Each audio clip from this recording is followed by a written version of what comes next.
इधर आपको लिए चलते हैं विजय दिवस समारोह में मुख्यमंत्री पुष्कर सिंह धामी ने शिरकत की है।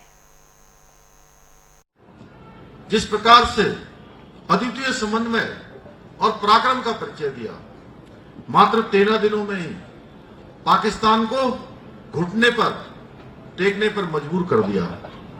इस युद्ध में पाकिस्तान के लगभग, अभी सभरवाल साहब बोल रहे थे, 1 लाख सैनिक, लगभग 1 लाख सैनिकों को 16 दिसंबर 1971 को हमारी सेना के समक्ष आत्मसमर्पण किया, जो दुनिया के इतिहास में सबसे बड़े समर्पणों में से एक समर्पण होगा। यह भी हमारे लिए बहुत बड़ी अद्वितीय रूप से हमारी सेना के इतिहास में, हमारे देश के इतिहास में यह भी स्वर्ण अक्षरों से अंकित हो गया। भाइयों बहनों, इस युद्ध में लगभग 3900 भारतीय सैनिक वीर गति को प्राप्त हुए, जिसमें से देवभूमि उत्तराखंड के, देवभूमि के साथ साथ हमारी ये भूमि वीर भूमि भी है। यहां से भी 255 बहादुर सपूतों ने अपने प्राणों का बलिदान दिया। उस युद्ध में हमारे प्रदेश के 74 सैनिकों को अपने अदम्य साहस और शौर्य के लिए विभिन्न वीरता पदकों से भी सम्मानित किया गया था।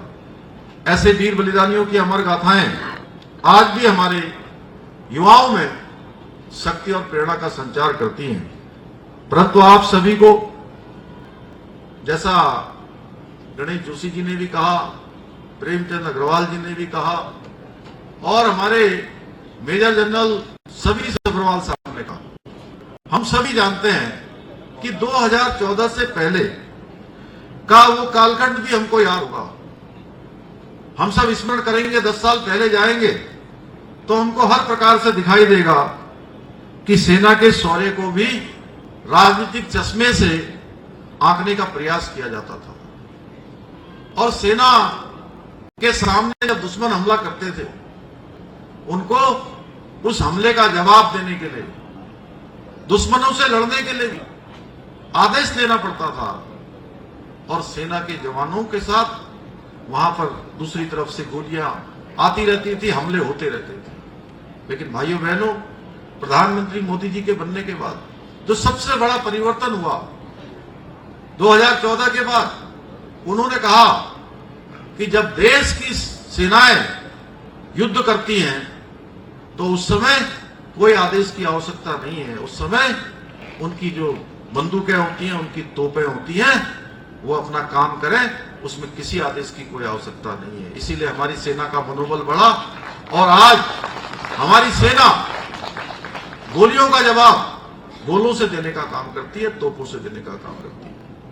चाहे आज कोई घटना हो, हमारे सैनिकों का हौसला बुलंद है।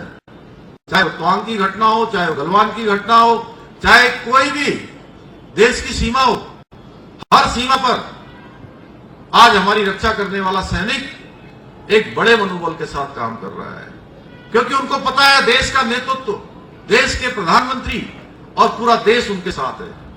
सेना तब भी बहुत मजबूत थी। हमारी सेना दुनिया की सबसे शक्तिशाली सेनाओं में से हमेशा रही है, सबसे पराक्रमी सेनाओं में से रही है।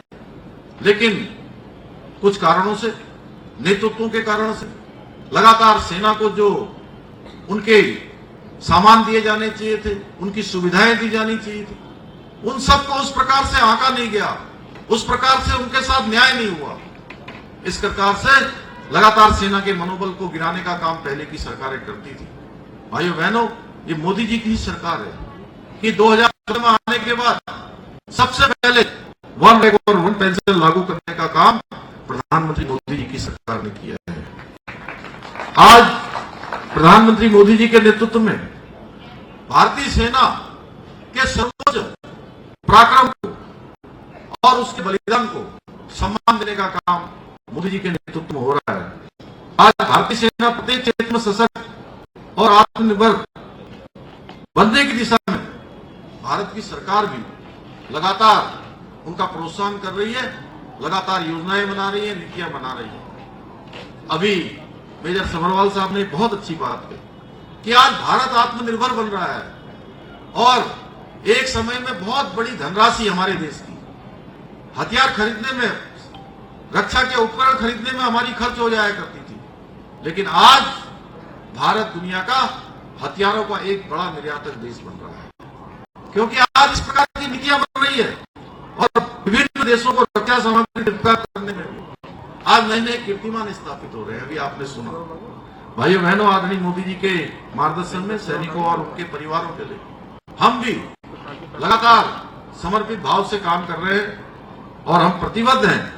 हमारी सरकार ने जहां एक और सैनिकों और उनके आश्रितों को मिलने वाली अनुदान राशि को बढ़ाने का काम किया, वही सैनिकों के आश्रितों को राज्य सरकार के अधीन आने वाली नौकरियों में भी वरीयता के आधार पर नौकरी देने का निर्णय किया है। जो भी आवेदन आ रहे हैं, जो भी कठिनाइयां हैं, हमने जिलाधिकारियों को भी अपने अपने स्तर से इस पर काम करने के लिए पहले ही उनको निर्देश दे दिए गए हैं।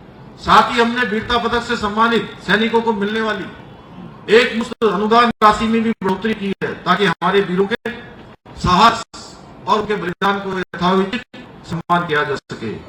इसके साथ ही हमने यह भी निर्णय लिया कि अनुदान राशि को लेकर परिवारों में अक्सर बहुत प्रकार की समस्याएं आ जाती थी, उनके बीच में अब कोई समस्या ना आए, इसको लेकर कोई मतभेद न हो, इसके लिए हमने शहीदों के माता पिता और पत्नी दोनों को समान रूप से अनुदान राशि में अधिकार देने का भी काम किया है। इतना ही नहीं, हमने वीर बलिदानियों का स्मरण करने के लिए प्रदेश के 5वें धाम के रूप में सैन्य धाम का निर्माण हम कर रहे हैं। भाइयों बहनों, अभी देश की सीमाओं पर शहीद होने वाले